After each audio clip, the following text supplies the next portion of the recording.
want to go to Alex Mayal, the Mayal priest, Alex Moore Minute, who's the Mayal priest, inherited one of the oldest. I mentioned earlier, he's inherited the oldest temple system in Jamaica.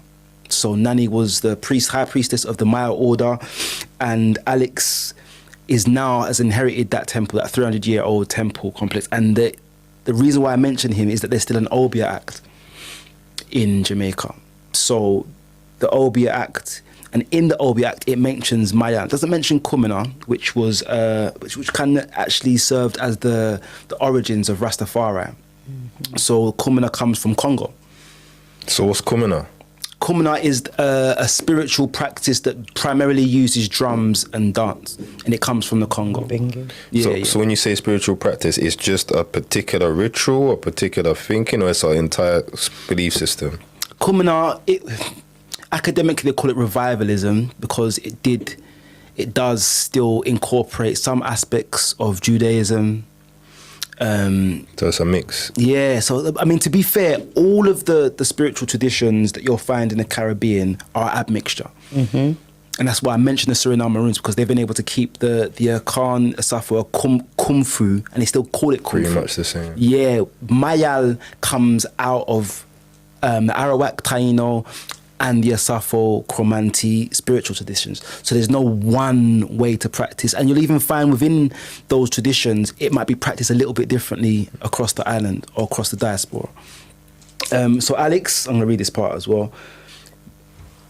Mayal priest and former Kompong Minister of Foreign Affairs and Diplomacy, was initiated into and inherited one of the oldest spiritual orders in Jamaica, Mayalism, often considered a variation of Obeah, and is distinctly Afro-Jamaican spiritual system, said to have been practiced by Queen Nanny, and its practice focused on the connection between nature, spirit and humans. Now, I think what also might be important here to mention around the Obeah Act is that we used the water bodies on the island.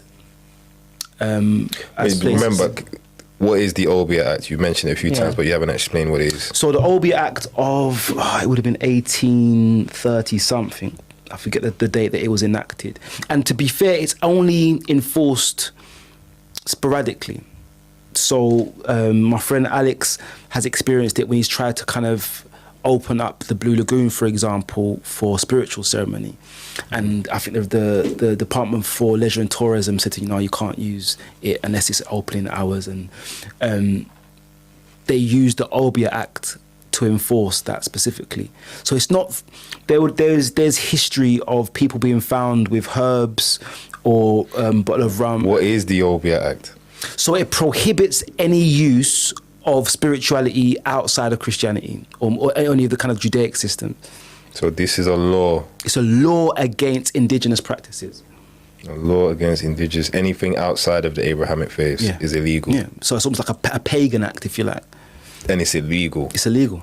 Yeah. So this is part of the reason why Alex is fighting so strong at the moment for the opening of some of the water bodies like the Blue Lagoon, other areas like Petty Bottom River, places that we'd used for spiritual cleansing, purification.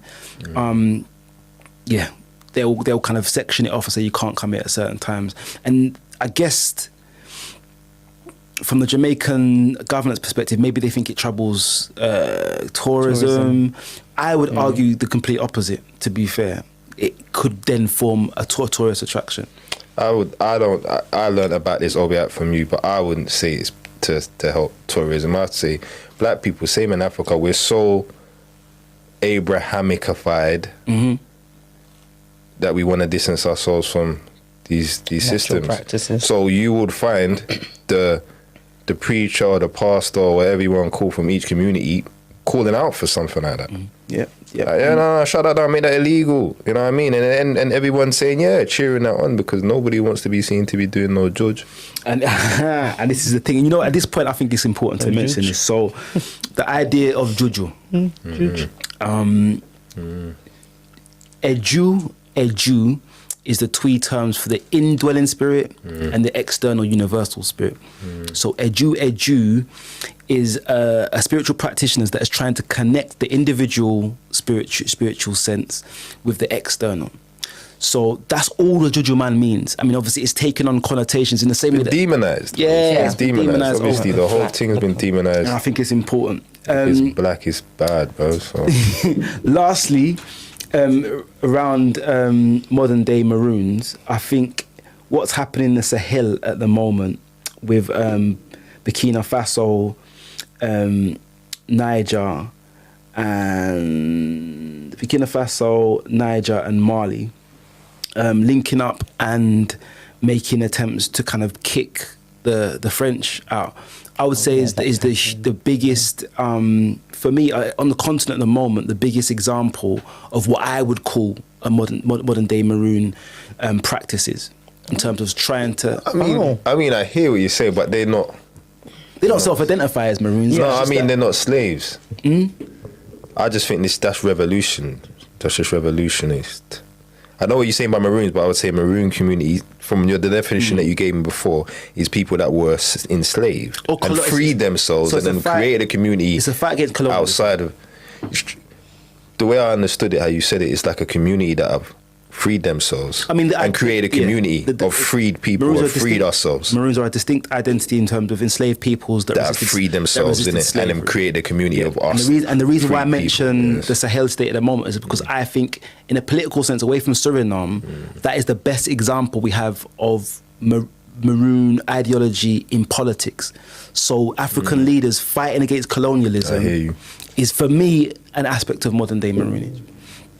Again, you said of the culture, of the way of thinking about things. Yeah, the culture of resistance and rebellion. So basically, the way you're saying it, that the whole of Africa needs to be Maroons, or have aspects of Maroon, because that's what I would definitely say neo-colonialism the whole is how of it works Africa right needs now. to adopt more Maroon approaches of resistance and rebellion to colonialism. 100%. Because we're under neo-colonial. Neo-colonialism. 100%. You know what? Neo-colonialism. This is our entire subject we need to cover. Yeah.